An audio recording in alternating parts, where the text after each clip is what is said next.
കേരളത്തെ സംബന്ധിച്ചിടത്തോളം ഇനി തെരഞ്ഞെടുപ്പ് റിസൾട്ട് വരാനായിട്ട് വെറും ചുരുങ്ങിയ ദിവസങ്ങൾ മാത്രം ബാക്കി. ഇതിനിടയിൽ തന്നെ പല രീതിയിലുമുള്ള സർവേ റിസൾട്ടുകൾ, ദേശീയ തലത്തിൽ നിന്ന് തന്നെയുള്ള സർവേ റിസൾട്ടുകളെല്ലാം തന്നെയും പുറത്തു വന്നിട്ടുള്ള ഒരു സിറ്റുവേഷൻ ഉണ്ടായിരിക്കുന്നു. അതിൽ പലതരത്തിലുമുള്ള അട്ടിമറികൾ, മാറ്റങ്ങൾ കേരളത്തിൽ സംഭവിക്കുമെന്നും സർവേ റിസൾട്ടുകൾ ഒന്നടങ്കം പറയുന്നുണ്ട്. പലരും വീഴും, പലരും വാഴും, പലർക്കും പുതുജീവൻ കിട്ടുമെന്നുള്ള തരത്തിലുള്ള സർവേ റിസൾട്ടുകൾ തന്നെയാണ് ഇപ്പോൾ പുറത്ത് വന്നിരിക്കുന്നത് തന്നെ. അതിൽ ഏറ്റവും എടുത്തു പറയേണ്ടതെന്ന് പറയുന്നത് ഓരോ ജില്ല തിരിച്ചുമുള്ള കണക്കുകൾ നോക്കേണ്ടത് വളരെയധികം അനിവാര്യമായിട്ടുള്ളൊരു കാര്യം തന്നെയാണ്.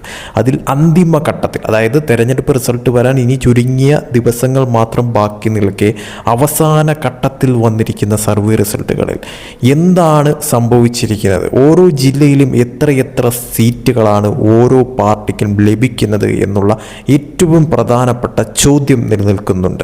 അതിൽ ഏറ്റവും എടുത്തു പറയാനുള്ളൊരു സ്ഥലമെന്ന് പറയുന്നത് തലസ്ഥാന നഗരി തന്നെയാണെന്ന കാര്യത്തിൽ യാതൊരു സംശയവുമില്ല. തലസ്ഥാന നഗരിയിൽ എന്താണ് സംഭവിക്കാൻ പോകുന്നത്, അല്ലെങ്കിൽ എന്ത് അട്ടിമറിയാണ് അവിടെ നടക്കുന്നത് എന്നുള്ള പ്രധാനപ്പെട്ട ചോദ്യം. തിരുവനന്തപുരത്ത് 14 നിയമസഭാ മണ്ഡലങ്ങൾ. ഈ 14 നിയമസഭാ മണ്ഡലങ്ങളിൽ എന്ത് അട്ടിമറിയാണ് സംഭവിക്കാൻ പോകുന്നത്? ഓരോ പാർട്ടിക്കും എത്രയെത്ര സീറ്റുകളാണ് ഇവിടങ്ങളിലൊക്കെ തന്നെ ലഭിക്കാനായി പോകുന്നത്?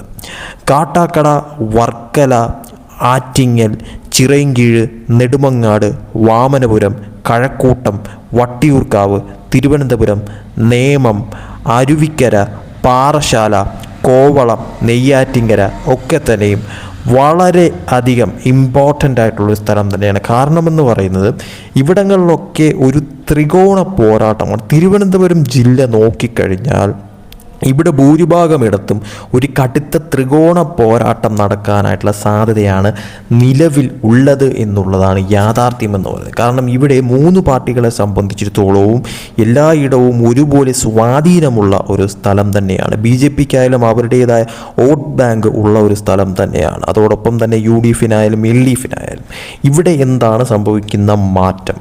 2021 കണക്കിൽ LDFൻ്റെ ഒരു തേരോട്ടം തരംഗമായിരുന്ന ഒരു ജില്ലയാണ് തിരുവനന്തപുരം എന്ന് പറയുന്നത്. അവിടെ UDFനും BJPക്കും കാര്യമായിട്ടുള്ള ഒരു മുന്നേറ്റം ഒന്നും തന്നെ 2021 നിയമസഭാ തെരഞ്ഞെടുപ്പിൽ ഉണ്ടായിട്ടില്ലായിരുന്നു എന്നുള്ളതും വാസ്തവമായി പറയാൻ പറ്റുന്ന ഒരു കാര്യം തന്നെയാണ്.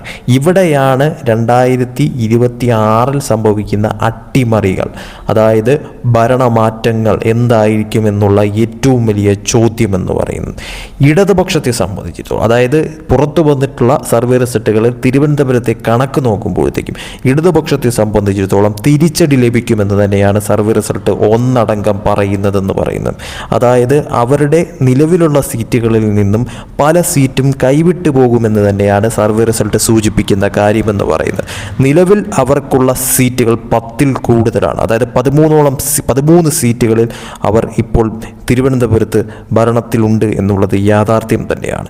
ഈ 13 സീറ്റിൽ അവർക്ക് കുത്തനെ ഒരു ഇടിവുണ്ടാകുന്ന തരത്തിലോട്ട് കാര്യങ്ങൾ മാറുമെന്ന് തന്നെയാണ് സർവേ റിസൾട്ട് സൂചിപ്പിക്കുന്ന കാര്യമെന്ന് പറയുന്നത്. അതായത് അവർക്ക് നിലവിലത്തെ സാഹചര്യത്തിൽ മാക്സിമം പോയി കഴിഞ്ഞാൽ 5 മുതൽ 8 സീറ്റുകൾ എന്നുള്ള നിലയിലേക്കാണ് കാര്യങ്ങൾ മാറിയിരിക്കുന്നത്. മാക്സിമം പോയി കഴിഞ്ഞാൽ ഒരു 8 സീറ്റുകൾ വരെ ഇടതുപക്ഷത്തിന് അവിടെ ലഭിച്ചേക്കാം. 5 മുതൽ 8 സീറ്റുകൾ വരെ എന്നുള്ള കണക്ക്. ഇനി ഇവിടെ UDFനെ സംബന്ധിച്ചിടത്തോളം, കോൺഗ്രസിനെ സംബന്ധിച്ചിടത്തോളം എന്താണ് സംഭവിക്കുന്നതെന്ന് നോക്കാം. കോൺഗ്രസിനെ സംബന്ധിച്ചിടത്തോളം ഇവിടെ 3 മുതൽ 4 സീറ്റുകൾ വരെ മാക്സിമം പറയുന്നുണ്ട് UDFനെ സംബന്ധിച്ചിടത്തോളം. എന്നാൽ BJP സംബന്ധിച്ചിടത്തോളം ഇവിടെ പറയുന്നതെന്ന് പറയുന്നത് 2 മുതൽ 4 സീറ്റുകൾ വരെയാണ് മാക്സിമം എന്നുള്ള തരത്തിലേക്കാണ്. അതായത് 2 സീറ്റ് അല്ലെങ്കിൽ മാക്സിമം പോയി കഴിഞ്ഞാൽ 4 സീറ്റ് വരെ എന്നുള്ള തരത്തിൽ സർവേ റിസൾട്ടുകൾ സൂചിപ്പിക്കുന്നു. അങ്ങനെ നോക്കിക്കഴിഞ്ഞാൽ തിരുവനന്തപുരത്ത് അട്ടിമറികൾ സംഭവിക്കാനായിട്ടുള്ള സാധ്യതയുണ്ട് എന്ന് എടുത്തു പറയുന്ന സർവേ റിസൾട്ടുകൾ തന്നെയാണ് ഇപ്പോൾ പുറത്തു വന്നിരിക്കുന്നത്. അതിൽ ഇടതുപക്ഷത്തിന് ഒരു തിരിച്ചടി ലഭിക്കും, പക്ഷേ അത് വളരെ വലിയ തോതിൽ എല്ലാ സീറ്റും നഷ്ടപ്പെട്ടു പോകുന്ന തരത്തിലോട്ടല്ല എങ്കിൽ പോലും കയ്യിലുണ്ടായിരുന്ന സീറ്റുകളിൽ പലതും നഷ്ടപ്പെട്ടു പോകുന്ന തരത്തിലോട്ട് കാര്യങ്ങൾ മാറും. ആ സീറ്റുകളൊക്കെ തന്നെയും UDFിലേക്കും BJPയിലേക്കും ഷിഫ്റ്റ് ചെയ്യപ്പെടുമെന്നുള്ള തരത്തിൽ തന്നെയാണ് സർവേ റിസൾട്ട് സൂചിപ്പിക്കുന്ന കാര്യമെന്ന് പറയുന്നത്. അതിൽ BJPക്ക് അക്കൗണ്ട് തുറക്കാൻ സാധിക്കുമെന്ന് മാത്രമല്ല, അവർക്ക് ഒന്നിൽ കൂടുതൽ സീറ്റുകൾ പറയുന്നുണ്ട് എക്സിറ്റ് പോളുകൾ തിരുവനന്തപുരത്ത് മാത്രമായിട്ടെന്നുള്ളതാണ് മനസ്സിലാക്കാൻ പറ്റുന്ന കാര്യമെന്ന് പറയുന്നത്. UDFിനെ സംബന്ധിച്ചിടത്തോളം അവർക്ക് നിലവിലുള്ള സീറ്റിനെക്കാട്ടിലും കൂടുതൽ സീറ്റുകൾ എക്സിറ്റ് പോളുകൾ പറയുന്നു എന്നുള്ളതും ഹൈലൈറ്റ് ആയിട്ട് കാണേണ്ട കാര്യം തന്നെയാണ്. അങ്ങനെ നോക്കുവാണെങ്കിൽ തിരുവനന്തപുരത്തെ സംബന്ധിച്ചിടത്തോളം വലിയൊരു അട്ടിമറി ഉണ്ടാകുമെന്ന് സർവേ റിസൾട്ട് സൂചിപ്പിക്കുന്നു. അതിൽ UDF നേട്ടമുണ്ടാക്കും, BJP നേട്ടമുണ്ടാക്കും. പക്ഷേ ഇടതുപക്ഷത്തിന് അവിടെ ഒരു മുൻതൂക്കമുണ്ടാവത്തില്ല. പകരം സീറ്റുകൾ നഷ്ടപ്പെട്ടു പോകുന്ന തരത്തിലോട്ട് കാര്യങ്ങൾ മാറുമെന്നും സർവേ റിസൾട്ട് സൂചിപ്പിക്കുന്നു. തീർച്ചയായിട്ടും എക്സിറ്റ് പോൾ ഫലങ്ങൾ കണക്ക് തന്നെയാണ് കാര്യങ്ങൾ മാറി മറിയുന്നതെങ്കിൽ തലസ്ഥാന നഗരിയിൽ ഇടതുപക്ഷത്തിന് കാലിടറുമെന്ന് വ്യക്തമാവുന്നു.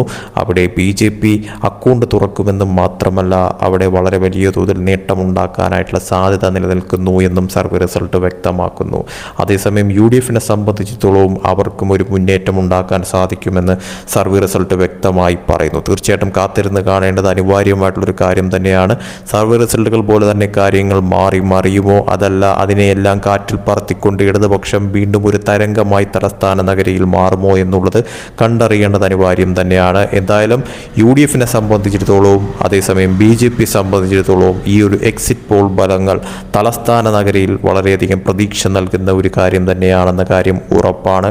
എന്തട്ടിമറിയാണ് സംഭവിക്കാൻ പോകുന്നത്, എന്ത് മാറ്റമാണ് സംഭവിക്കാൻ പോകുന്നത് തലസ്ഥാന നഗരിയിൽ എന്നുള്ളത് തീർച്ചയായിട്ടും ജനങ്ങളുടെ ഒരു യഥാർത്ഥ വിധി, ആ വിധി എന്താണ് എന്നുള്ളതും മെയ് 4 വരെ കാത്തിരുന്ന് കാണേണ്ടത് അനിവാര്യമായിട്ടുള്ളൊരു കാര്യം തന്നെയാണ്.